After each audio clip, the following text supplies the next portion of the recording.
என்ன சீனு, நான் என்ன வேணும் நான் பண்ண, அது தெரியாம நடந்துருச்சு. கல்யாண நாள் அதுவுமா இப்படி அபசகுணமா நடந்துருச்சே. ஏமாயா, நீ கூட ஏதோ கனவு கண்டையாமே? அம்மாவும் அண்ணியும் பேசிட்டு இருந்தாங்க. என்ன கனவு? யோ, ஏதோ ஒரு கனவு. பாத்தியா, அதே மாதிரி முகூர்த்த புடவை வேட்டி சட்டியில நெருப்பு பிடிச்சிருச்சு. இன்னைக்கு நேரம் கிளம்பி சரியில்லைன்னு நினைக்கிறேன். இதுல நீங்க ஜோசியரை வேற பார்க்க போறேன்னு சொல்லிட்டு இருக்கீங்க. இப்பதான் பிள்ளைங்க நல்லா இருக்கணும்னு வேண்டிக்கிட்டேன், அதுக்குள்ள இப்படி ஆயிடுச்சே.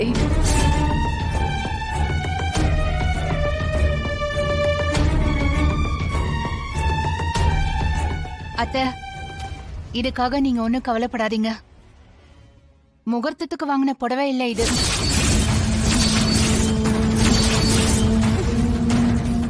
நான் கேட்டதுக்கு மாயா இத முகூர்த்த புடவைன்னு சொன்னாலே. அது சும்மா சொன்னா. இது பாக்குறதுக்கு முகூர்த்த புடவை மாதிரியே இருக்கும், ஆனா முகூர்த்த புடவை இல்ல அத்தை. கல்யாண நாளுக்காக வாங்கின புடவை. இப்படி ஏதாவது ஆகும்னு தான் கல்யாணத்துக்கு வாங்கினத மாயா அத என்கிட்ட கொடுத்து வச்சிருக்கா.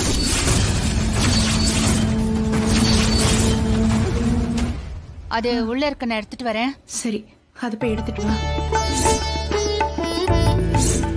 ஐயோ கடவுளே.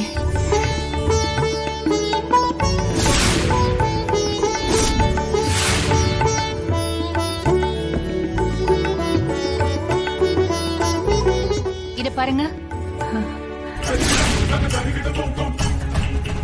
இதுதான் முகூர்த்தத்துக்கு எடுத்தது. மாயா எப்பவுமே அறிவா வேலை செய்வா. மனம் போல் மாங்கல்யம்னு சொல்லுவாங்க. உன் மனசுக்கு ஏத்த மாதிரி எல்லாம் நல்லதாவே நடக்கும்.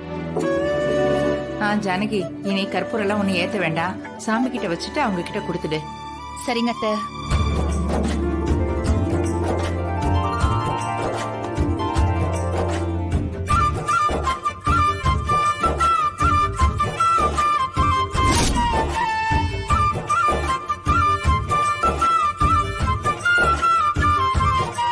என்னங்க, 2 பேரும் போய் இதை மாத்திட்டு வாங்க. அப்புறம் பெரியவங்க கிட்ட ஆசீர்வாதம் வாங்கிக்கோங்க. இந்தாங்க, புடிங்க. ஏன் பாட்டி, அப்ப இன்னைக்கு நாள் நல்லா தானே இருக்கு? ஜோசியரை பார்க்க போவீங்கல்ல? டேய் அண்ணி, அந்த மாயா கிரிமினலா இருப்பா போல.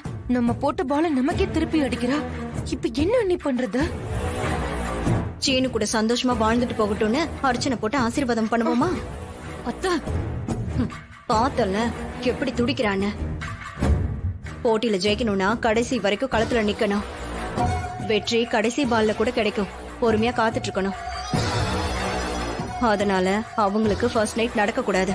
அதுல கவனம் வை.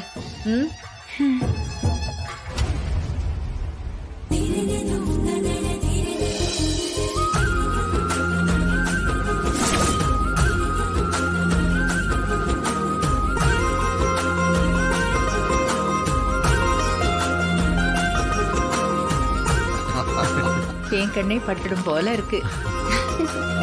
சரி, முதல்ல பெத்தவங்க தான் ஆசீர்வாதம் பண்ணணும்.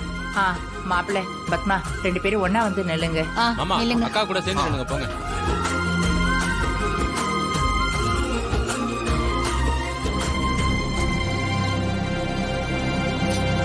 ஏய் பத்மா, எடுத்துக்க. அட எடுங்கற. டேய் சீனு, ஆசீர்வாதம் வாங்கிக்கடா.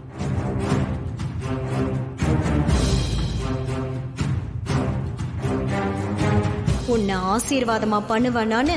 நீங்க சபிச்சாலும் அது எனக்கு ஆசீர்வாதம் தான் அத்தை.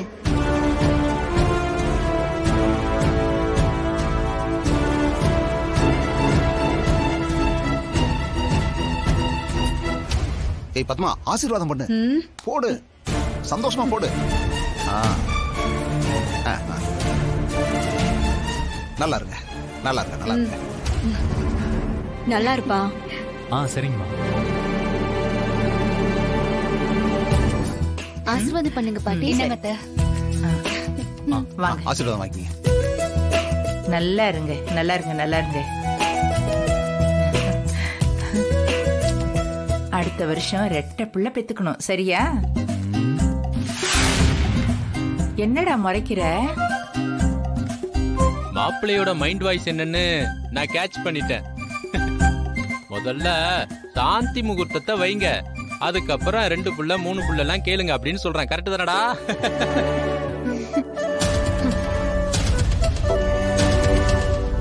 ஜோசியரை பார்க்கதான் நாங்க இப்ப கிளம்பிடுவோம்ல.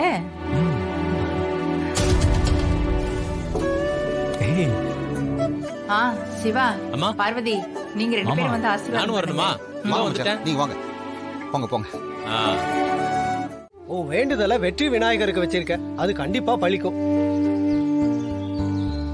நீங்க வளர்த்த பையன் உங்க பொண்ணு மேல உசிரியே வச்சிருக்கான். கட்டின மனைவி ஜெயிக்கணும்னு இந்த காலத்துல தன்னை வருத்திக்கிட்டு யாரு வேண்டுதல் நிறைவேத்துறா? நீங்க செய்ய நினைச்சத இவன் செஞ்சிருக்கான்.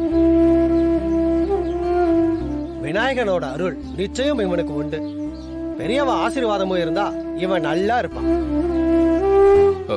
அப்புறம் சாமி, எனக்கு எங்களோட கல்யாண நாள், அதோட போட்டியிலையும் ஜெயிக்கணும் சாமி.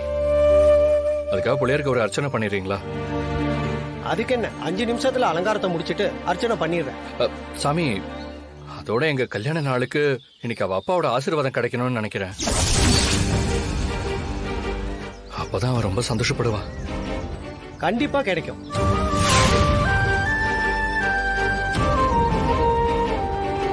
அம்பி, நீ ஒண்ணு சஞ்சலப்படாத. இளம் வயசு, சட்டுன்னு முடிவெடுத்து நீங்க உங்க வாழ்க்கையை தேடிக்கிறேன். பெத்து வளர்த்தவா இல்லையா, அவ மனசு ஆறணும். எல்லாத்தையும் ஏத்துக்கிறதுக்கு கொஞ்சம் அவகாசம் எடுக்கும். நீங்க தான் பொறுமையா காத்திருக்கணும். எப்பவும் பெரியவாளை மதிக்கணும். அவ மனசு குளிர்ற மாதிரி நடந்துக்கணும். கண்டிப்பா அவ ஆசீர்வாதம் கிடைக்கும்.